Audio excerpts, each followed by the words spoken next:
Hello students, welcome students. आज हम start कर रहे हैं क्लास 12 बायोलॉजी का chapter 1 sexual reproduction in flowering plant. Kashyap, are we not lucky that plants reproduce sexually? क्या हम खुशकिस्मत नहीं है कि पौधे सेक्सुअल रिप्रोडक्शन यानी लैंगिक प्रजनन करते हैं? The myriads of flowers that we enjoy gazing at, the scents and the perfumes that we swoon over, the rich colors that attract us, are all there as an aid to sexual reproduction. जो हजारों फूल हम देखकर खुश होते हैं, जिनकी खुशबू हमें पसंद आती है और जिनके चमकदार रंग हमें अट्रैक्ट करते हैं, ये सब सेक्सुअल रिप्रोडक्शन को सपोर्ट करने के लिए होता है। Flowers do not exist only for us to be used for our own selfishness. फूल सिर्फ हमारे लिए नहीं होते कि हम उनका सेल्फिश यूज करें, उनका अपना नेचुरल पर्पस होता है। All flowering plants show sexual reproduction. सभी फ्लावरिंग प्लांट्स यानी जिनमें फूल आते हैं, सेक्सुअल रिप्रोडक्शन दिखाते हैं।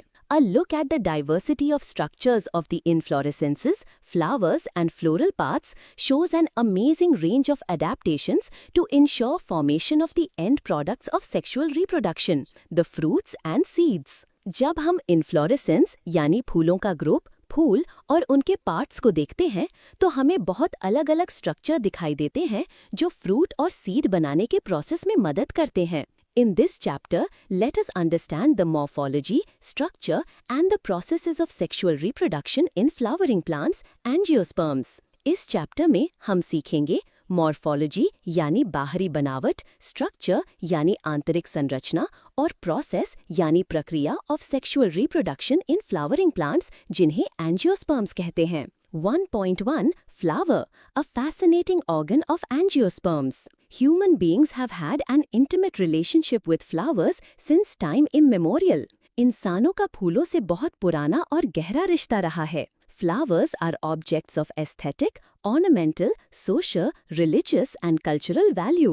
They have always been used as symbols for conveying important human feelings such as love, affection, happiness, grief, mourning, etc. फूल सुंदरता यानी एस्थेटिक, डेकोरेशन, सामाजिक, धार्मिक और सांस्कृतिक मायने रखते हैं। हम प्यार, दुख, खुशी जैसे जज्बात फूलों के जरिए दिखाते हैं।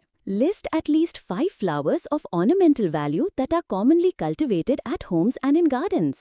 ऐसे 5 फूल लिखो जो घर और गार्डन में डेकोरेशन के लिए उगाए जाते हैं, जैसे rose, marigold, jasmine, sunflower, hibiscus. Find out the names of 5 more flowers that are used in social and cultural celebrations in your family. अपने घर के कल्चर में यूज होने वाले और 5 फूलों के नाम लिखो, जैसे शादी, पूजा, फेस्टिवल्स में। Have you heard of floriculture? What does it refer to? क्या आपने फ्लोरिकल्चर का नाम सुना है? ये फूलों की खेती या कमर्शियल फ्लावर फार्मिंग को कहते हैं। To a biologist, flowers are morphological and embryological marvels and the sites of sexual reproduction. Biology के स्टूडेंट के लिए फूल एक मॉर्फोलॉजिकल और एम्ब्रियोलॉजिकल वंडर है, क्योंकि ये वही जगह है जहाँ सेक्सुअल रिप्रोडक्शन होता है। In earlier classes, you have read the various parts of a flower.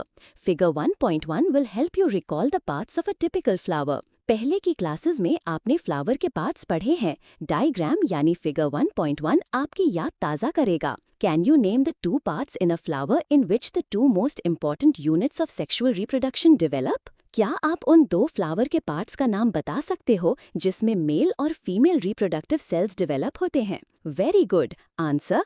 एंड्रोइशियम male part stamens pollen बनाते हैं। Gynoecium female part carpel ovule बनाते हैं। 1.2 Pre-fertilization, structures and events.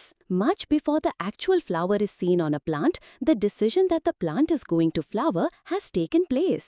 फूल दिखने से पहले ही प्लांट डिसाइड कर लेता है कि अब वो फ्लावर बनाएगा। Several hormonal and structural changes are initiated which lead to the differentiation and further development of the floral primordium. इस डिसीजन के बाद हार्मोनल और इंटरनल चेंजेस स्टार्ट होते हैं, जिससे फ्लोरल प्राइमोर्डियम यानी इनिशियल फ्लावर का स्ट्रक्चर बनने लगता है। Inflorescences are formed which bear the floral buds and then the flowers. फिर इनफ्लोरेसेंस बनता है यानी फ्लावर क्लस्टर, जिसमें फ्लोरल बड्स आते हैं और बाद में फूल बन जाते हैं। In the flower the male and female reproductive structures the androecium and the gynoecium differentiate and develop. फूल के अंदर ही एंड्रोएशियम यानी मेल और गाइनीशियम यानी फीमेल पार्ट्स डेवलप होने लगते हैं। You would recall that the androecium consists of a whorl of stamens representing the male reproductive organ and the gynoecium represents the female reproductive organ. आपको याद होगा एंड्रोएशियम स्टेमन्स का group यानी male reproductive organ,